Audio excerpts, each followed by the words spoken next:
Hello and welcome to the Weekend Post Top 10 this week. My name is Evan Michealson from Star Publications, taking a look through the area's high-achieving high school athletes from the winter sports season.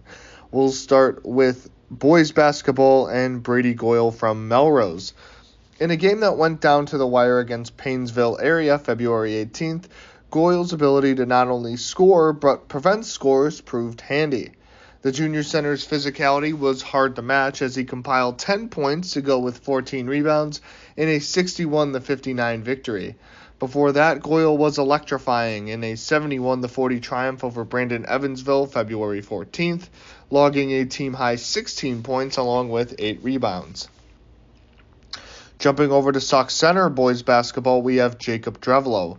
Drevelo's been a steady scorer for the Straighters during a recent stretch of games that has seen them win 7 of their last 8 contests.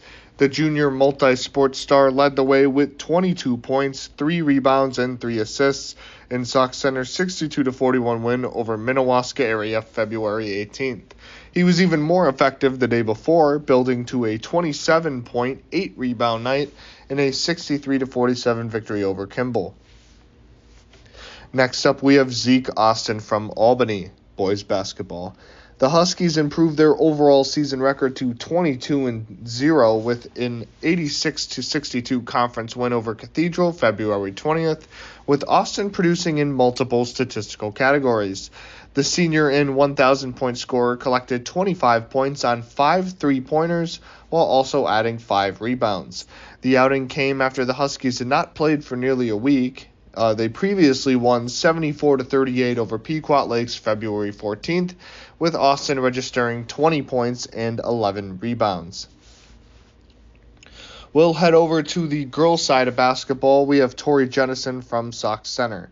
Jennison breaks into this list for the second straight week off the back of a monstrous series of performances. The senior post earned her 1,000th career point in a perfect 8-for-8 shooting performance against Foley February 20th. She put up 14 points and 9 rebounds against Osakis February 18th, accumulated 23 points and a jaw-dropping 20 boards against Minneapolis North at the Winter Lakes Classic February 15th, and totaled 14 points, 11 rebounds, and 4 blocks against Morris area Chokio, Alberta February 14th.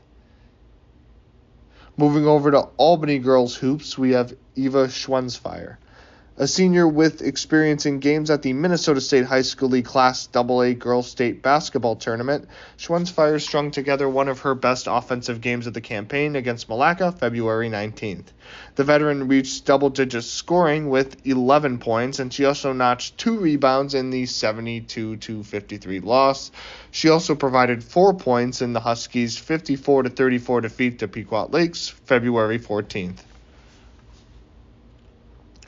Up next, we have Lex Vexel from Melrose. Melrose has grown far more competitive in recent weeks than it was at the start of the campaign, a credit to the steady improvement of girls like Vessel. The 5'9" senior helped put the Lady Dutchman in the win column against Kimball February 20th, tallying 15 points. She also contributed 14 points, 5 rebounds, and 2 steals in a close 59-55 defeat to Brandon Evansville February 14th. We have section individual wrestling getting underway here, and we have 2 nominees from that sport. Our first one is Jackson Barkowitz from Holdingford. Barkowitz is as dominant as they come at 189 pounds. Ranked number 2 in the state in Class Single A, the junior put together a mammoth performance at the Section 7 Single A individual tournament February 21st, winning by fall twice before controlling the mat in a 17-1 technical fall victory in the weight class championship. With the wins, Barkowitz qualified for the Minnesota State High School League Class Single A Wrestling State Tournament for the 3rd straight season. Staying on the mat, we have Ben Fredericks from Sauk Center Melrose. The section tournament is the final opportunity for wrestlers to extend their season, and Fredericks got his Section 8 AA tourney off to a fantastic start February 21st. After receiving a first-round bye, the Sauk Center High School athlete was clutch under pressure in his 189-pound quarterfinals matchup, winning by sudden victory over Minnewaska area's Braylon Sharmer to continue his upper bracket run. And, of course, another sport in the midst of postseason competition, we have gymnastics, and we'll start with Monica Nowitzki from Albany Gymnastics.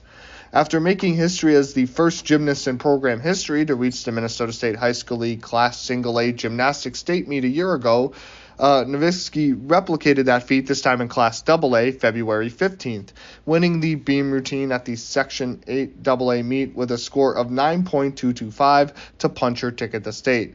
The holding forward product was also Albany's highest finisher in the all-around, scoring a 33.55 to earn 6th place. Moving over to Single A, we have Maria Hinnenkamp from Melrose Gymnastics.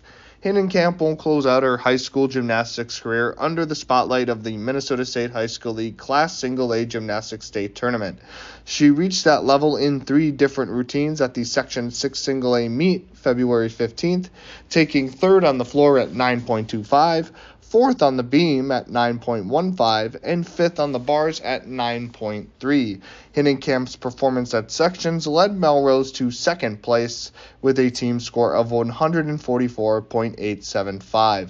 Thanks again for tuning into this week's Weekend Post Top 10 list. My name is Evan Michealson from Star Publications, signing off.